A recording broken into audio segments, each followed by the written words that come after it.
अनमोल वचन अखिल भारतीय संत मत सत्संग के संस्थापक और गृहस्थ में आनंद योग के जनक परम संत महात्मा परम पूज्य श्री यशपाल जी महाराज अर्थात परम पूज्य भाई साहब जी द्वारा प्रतिपादित इन अनमोल वचनों का पालन करना अति आवश्यक है।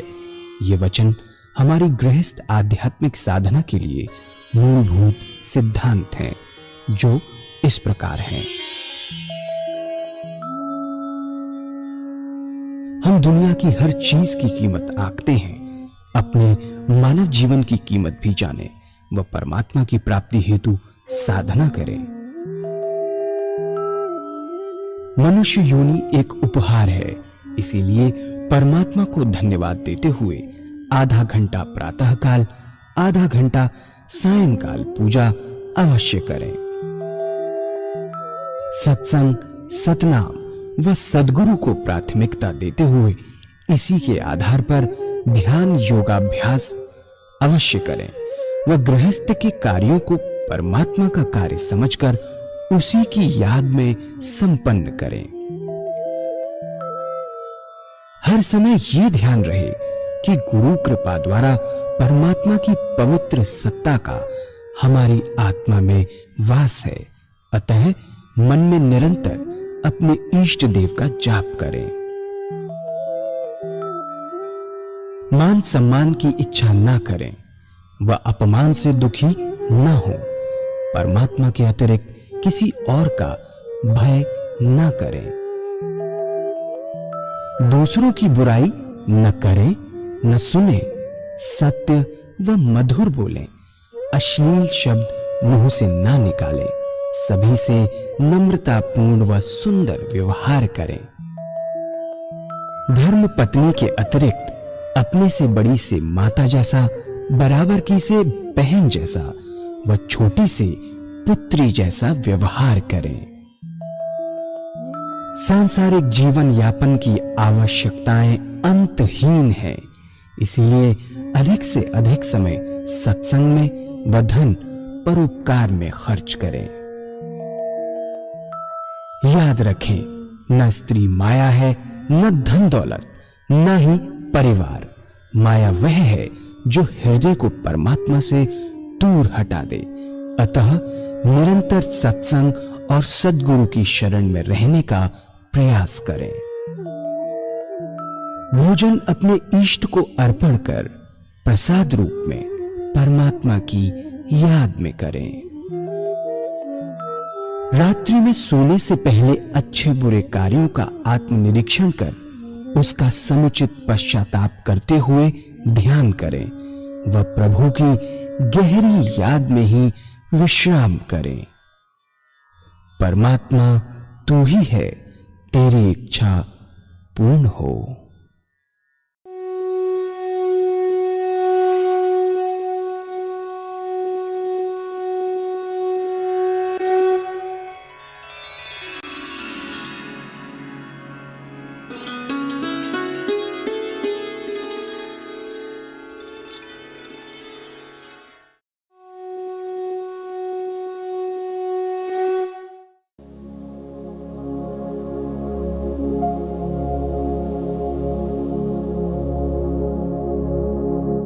जय सद्गुरुदेव जय पद शरणम श्रेयस्वरूप चरणों शरणम जय सद्गुरुदेव।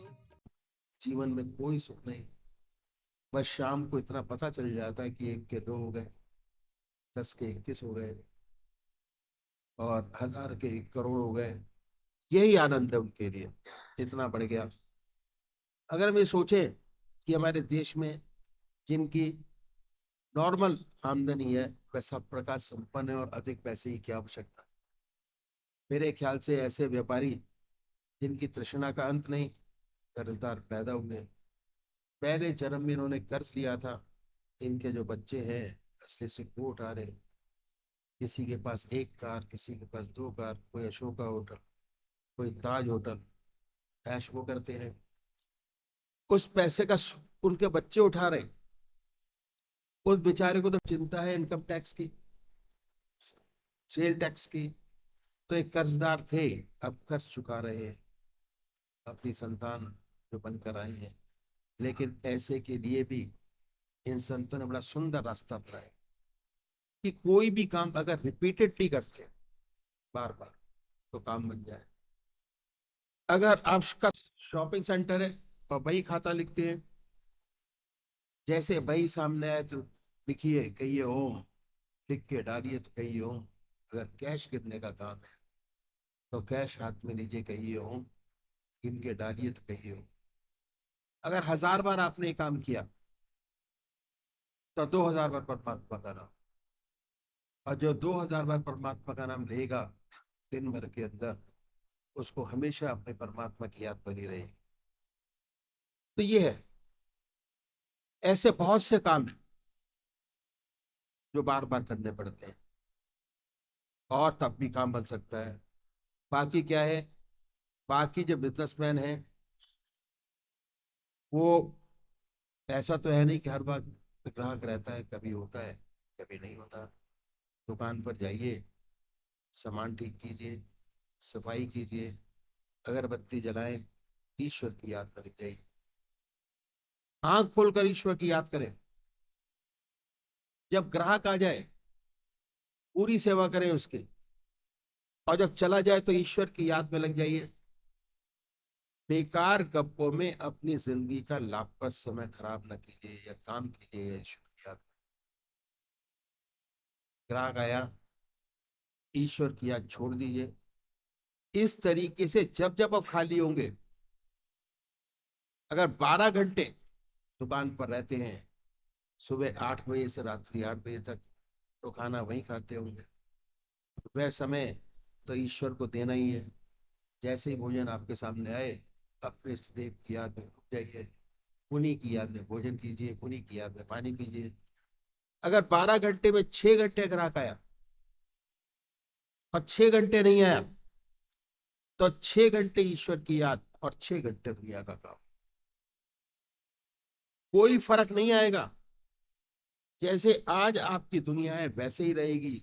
शोर इस बात पर है कि अपनी जिंदगी का कोई भी समय खाली बर्बाद नहीं करना है। अगर दुनिया का काम करते हैं तो कोई हर्ज नहीं। एक इंडस्ट्रियलिस्ट है, बड़े बड़े कारखाने खोलता है, देश की समृद्धि बढ़ेगी, एम्प्लॉयमेंट बढ़ेगा, कल्याण का काम है।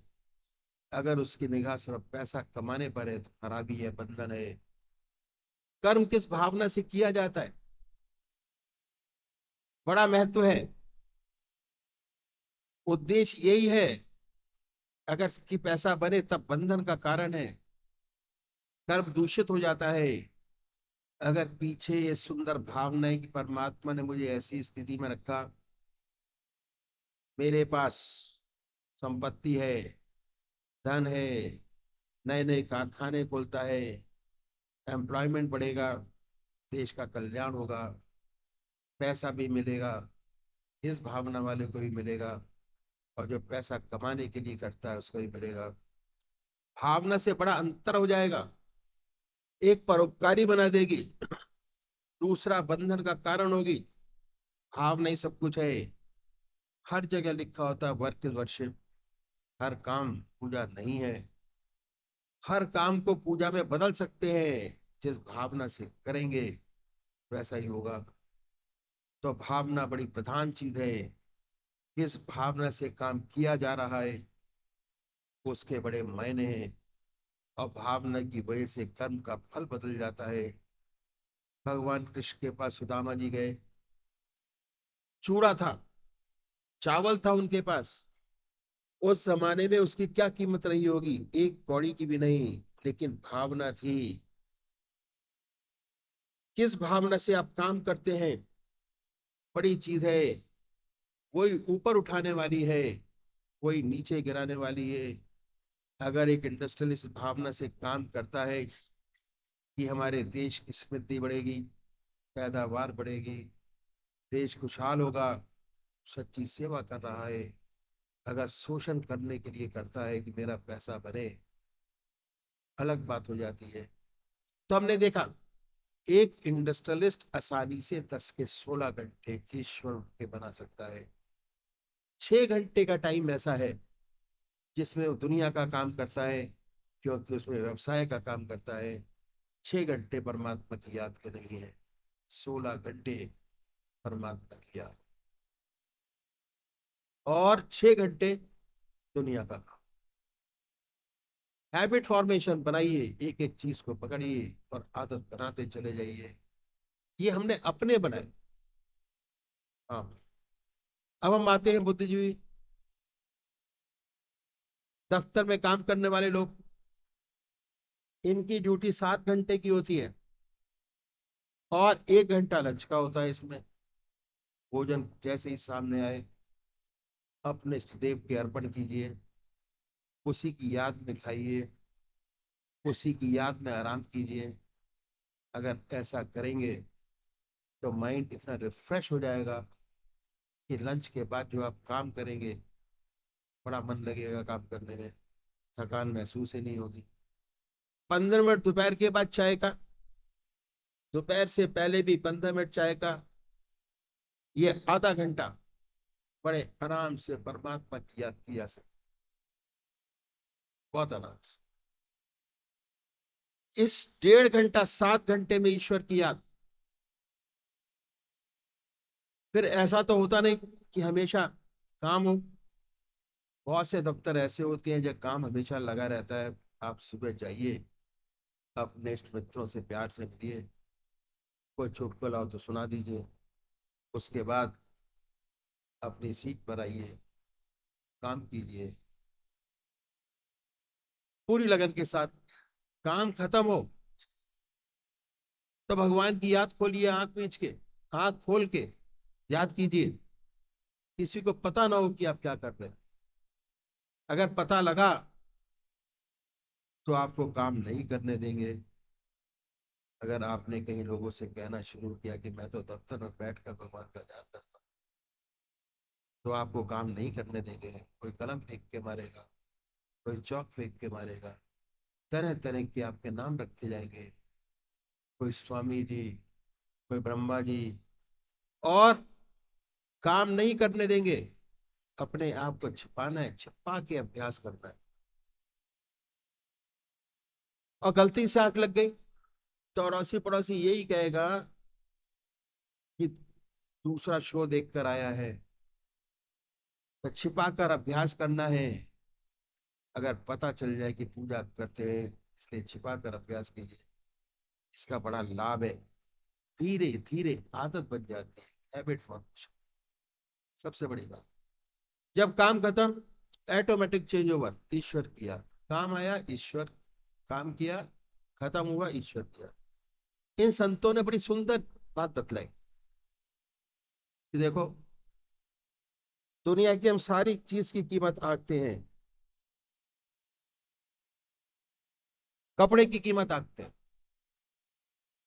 क्या, कि कितने रुपए मीटर, जमीन कितने वर्ग मीटर, हर मकान की, दुकान की, कपड़ों की, हर चीज की कीमत आंकते हैं। पर हम कभी कोशिश नहीं करते कि हमारी कीमत क्या है। कभी कोशिश नहीं करते कि हमने क्या किया, हमारी कीमत क्या है, कभी नहीं आती। बड़े अफसोस है। इन संतों ने कहा कि ये जीवन बहुत बहुमूल्य है, जिंदगी का एक भी क्षण बर्बाद न करें, ये सलाह है। बेशक दुनिया का काम करें, कोई हर्ज नहीं।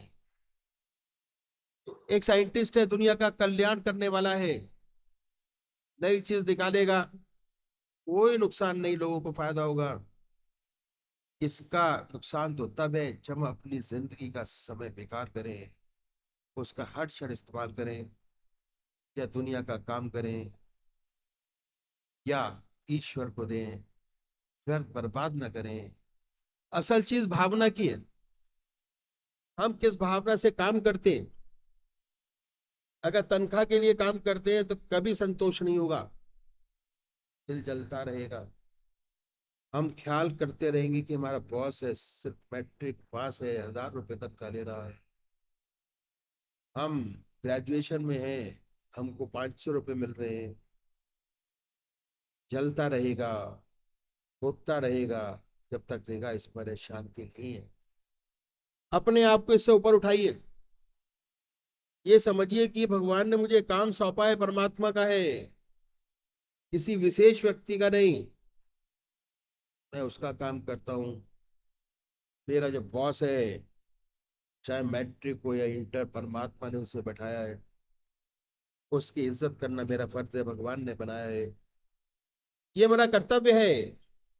यदि इस भावना से काम करते हैं तो कहीं के कहीं पहुंच जाएंगे, कभी असंतोष नहीं होगा। बात जरूर है कि सत्य को प्रकट होने में समय लगता है, और अंत में वही जीतते हैं जो इस भावना से काम करते हैं। दूसरी बात क्या है कि उनको अपने दिल के अंदर संतोष है, शांति है, सच्चा सुख है, साथ साथ ईश्वर में जीवन है। अगर परमात्मा की याद बनी है तो सोने में सुहागा है, और धीरे धीरे जीवन मुक्त अवस्था की ओर दौड़ रहा है। एक दिन सच्चा आदर्श जिंदगी का उसको प्राप्त होगा। तो भावना बड़ी प्रधान चीज है, किस भावना से आप काम करते हैं, इससे बहुत फर्क पड़ता है। तो जितने बुद्धिजीवी हैं, ज्यादा से ज्यादा 8 घंटे या 6 घंटे काम करते हैं, इससे ज्यादा तो काम होता नहीं। अगर 24 में से 8 घंटे घटाए तो 16 घंटे बचते हैं। इस प्रकार व्रत करें तो 16 घंटे परमात्मा की याद बड़े आराम से कर सकते हैं। अब हम आते हैं लास्ट में देवियों के ऊपर। देवियों का बड़ा सुंदर काम है। उनके दो काम है जिंदगी के, और एक घर में खाना बनाना और दूसरा बच्चों की देखभाल करना। ये दो खास काम हैं। पहले जमाने में हमारी जो माताएं थी, ईश्वर की याद में भोजन बनाती थी, और उन्होंने कुछ नियम निश्चित किए हुए थे कि अगर ये करेंगे तो ऐसा होगा, तो ये करेंगे तो ऐसा होगा। नमक डालती तो कहती सीताराम की रसोई, सीताराम यज्ञ होई। ये जो बना रहे हैं, यज्ञ के लिए बना रहे हैं, भगवान को नैवेद्य चढ़ाएंगे, लोग भगवान का प्रसाद पाएंगे। ऐसी सुंदर धारणा से भोजन बनाती थी कि भगवान के लिए बना रहे हैं, परमात्मा की गहरी याद में। अब भोजन का मन पर बड़ा भारी असर होता है। भोजन किन विचारों का बना हुआ है, किस भावना से खिलाया जा रहा है, इसका बहुत भारी असर है। क्रोध में भोजन कभी नहीं बनाना चाहिए। अगर क्रोध आ रहा है तो भोजन बनाना बंद कर दें। शांत स्वभाव से भोजन बनाइए। यदि गुस्से में बनाएंगे तो जो उस भोजन को पाएगा उसमें क्रोध पैदा होगा, कला पैदा होगी। प्रेम और शांति के साथ भोजन बनाया जाए। हर काम भोजन बनाने का ईश्वर की याद में बनाइए। भोजन तैयार हो जाए, भगवान को भोग लगाइए, उसके बाद उन्हीं की याद में खिलाइए। ऐसे भोजन को जो पाएगा उसके हृदय में राम नाम अपने आप जागृत हो जाएगा। भोजन बनाने का कोई भी काम ऐसा नहीं है जो ईश्वर की याद में ना किया जा सकता हो। सब काम भगवान की याद में किया जा सकता है। दूसरा विशेष काम बच्चों को रखना। जो बच्चों को कभी मारना नहीं चाहिए। जो बच्चों को मारते हैं, सजा देते हैं, बहुत गलत काम करते हैं, नहीं करना चाहिए। दूसरा बड़ा काम बच्चों को रखना बड़ी जिम्मेदारी का है। अगर इसे ध्यान पूर्वक किया जाता तो ठीक रहते हैं, अगर नहीं किया जाए तो मुश्किल हो जाती है। सबसे बड़ी बात यह कि छोटे बच्चे की माँ उसको समझे ये बाल स्वरूप भगवान है। बाल भगवान समझकर बस बनाए, बाल भगवान समझकर उसको नहलाए, बाल भगवान समझकर उसको खाना खिलाए, बाल भगवान समझकर उसको लोरिया देख के सुनाए। ऐसी देवी का हृदय एक तो परमात्मा में लगा रहेगा, दूसरे ऐसे प्यार से, ऐसे सद्भावना से जो बच्चा फलेगा, आध्यात्मिक धुरंधर होगा। जितने बड़े व्यक्ति हुए, इतिहास में कहते हैं कि उनकी माता का उनको बनाने में बड़ा हाथ रहा। ये बात सच है। जो संस्कार माँ बचपन में डाल देती है वो अमिट रहते, हमेशा बने रहते। तो ऐसा सुंदर असर अगर बच्चों को रखेंगे, बड़ा कल्याण होगा। उनके दो विशेष काम है, अगर ये दो काम कर लें तो सारा जीवन ईश्वर में हो जाए, घर में सच्चा सुख पैदा हो जाए। हम हिंदुओं में पतिव्रत धर्म सबसे ऊंचा धर्म है और उसी से हिंदू जाति कायम है। उनका सच्चा मंदिर तो घर है।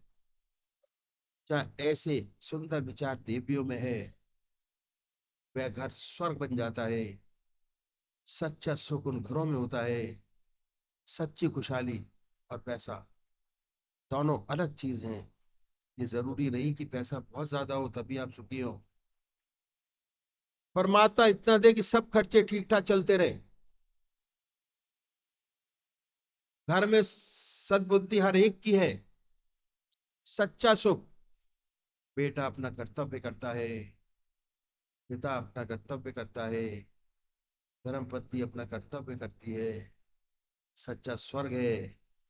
ऐसा सुंदर ग्रस्त, करोड़ों की माया है। बाप दक्षिण, पत्नी उत्तर, बेटा पूरब, बेटी पश्चिम, कला ही कला बनाए, सारा वैभव मौजूद है। सब बेकार है। एक गुस्से में इधर पड़ा है, दूसरे गुस्से में उधर पड़ा है, तीसरा कमरे में पड़ा है। जीवन नरक है, बहुत दुखी है। सुख और पैसा, सच्चा सुख, सच्चा आनंद, सच्ची खुशी अलग चीज है। सबसे बढ़िया है सच्चा सुख।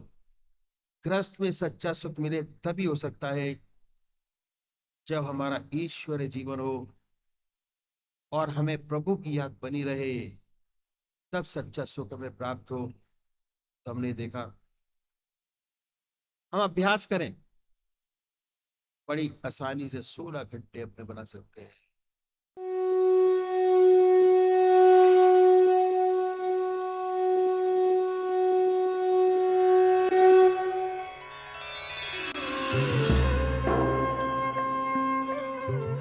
ध्यान योग के कार्यक्रम आनंद योग से निशुल्क जुड़ने के लिए संपर्क करें 9810239677।